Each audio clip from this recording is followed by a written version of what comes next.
আসসালামু আলাইকুম। আজকে আমরা আলোচনা করব আমাদের ইন্টোরিয়ামের পক্ষ থেকে যেই একটা ঘোষণা আসছে, বিশেষ করে আমাদের ইন্টোরিয়াম এই সময়ে আমাদের পুলিশ বাহিনীর পক্ষ থেকে একটা সারা বাংলাদেশের জন্য একটা সতর্কতা বার্তা জারি করা হয়েছে আগামী ১১ দিনের জন্য।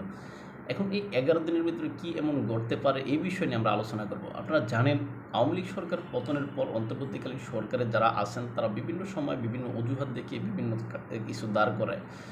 এখন তার অংশ হিসেবে তারা এই যে বর্তমানে আওয়ামী লীগ সরকারের বা আওয়ামী লীগের জুজুর ভয় দেখিয়ে তারা অনেক কিছু এখন বলতেছে। যেমন তার অংশ হিসেবে তারা যেটা বলে, যেমন আমাদের আমার দেশ পত্রিকাতে যে একটা প্রতিবেদন উল্লেখ করা হয়েছে, সেখানে এই যে আওয়ামী লীগ সংগঠিত হচ্ছে, ভারত থেকে আওয়ামী লীগ সংগঠিত হয়েছে, সেখান থেকে তারা নাকি এই যে দেশের ভিতরে অস্থিতিশীল পরিস্থিতি তৈরি করার জন্য বিভিন্ন প্ল্যান পরিকল্পনা করেছে, অলরেডি দেশের ভিতরে অনেকেই নাকি আসছে, এরকম কথাগুলো বলে। তার ভিতরে একটা কথা হয়েছে গিয়ে, বসুন্ধরাতে নাকি যেন একটা কনভেনশন সেন্টার ভাড়া নিয়ে সেখানে নাকি প্রশিক্ষণ দেওয়া হয়েছে ৪০০ থেকে ৪৫০ লোকের মতো, যেটা নবনীত চৌধুরীর বয়ানে সেখান থেকে আমি পেলাম। এখন এইরকম তথ্যগুলো যখন আমাদের গোয়েন্দা বাহিনী দেয়, এখন এই সমস্ত গোয়েন্দা বাহিনী তথ্যের উপরে ভিত্তি করে যখন আমাদের দেশে ইন্টোরিয়াম বেজেন ১১ দিনের জন্য একটা বিশেষ সতর্কবার্তা জারি করে, তখন সবাই স্বাভাবিকভাবে প্রশ্ন ওঠে, এত সকালে বা এত দ্রুত কি আসলে ১ বছর পূর্ণ হয়নি? এর ভিতরে আওয়ামী লীগ কি তার পূর্ণ শক্তি ফিরে পাচ্ছে?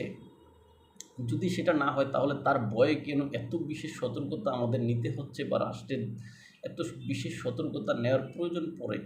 এখন এখানে বলা হচ্ছে, ওই যে আমার দেশ পত্রিকাতে সেখানে বলা হয়েছে গোপালগঞ্জে নাকি মূল কেন্দ্র থাকবে, অর্থাৎ আওয়ামী লীগ সেখান থেকেই সক্রিয় হবে নাকি, এরকম কথা বলা হচ্ছে।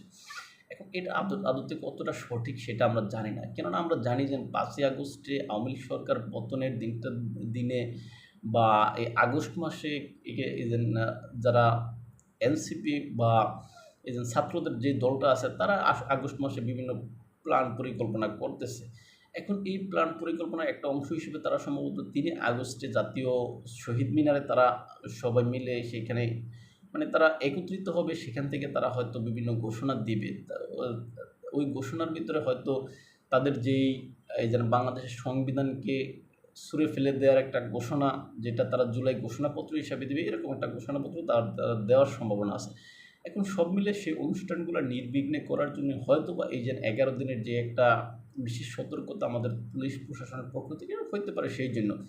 এখন যেটাই হোক, এত সহজে এত দ্রুত যে আওয়ামী লীগ ফিরে আসলে বাংলাদেশের জনগণ যে মেনে নেবে সেটাও কিন্তু না। আবার আওয়ামী লীগের বিরোধী যে সমস্ত পক্ষগুলো আছে তারাও কিন্তু আওয়ামী লীগকে এত সহজে যে ছেড়ে দেবে সেটাও না। সুতরাং আওয়ামী লীগ এই মুহূর্তে ফিরে আসতে চেয়ে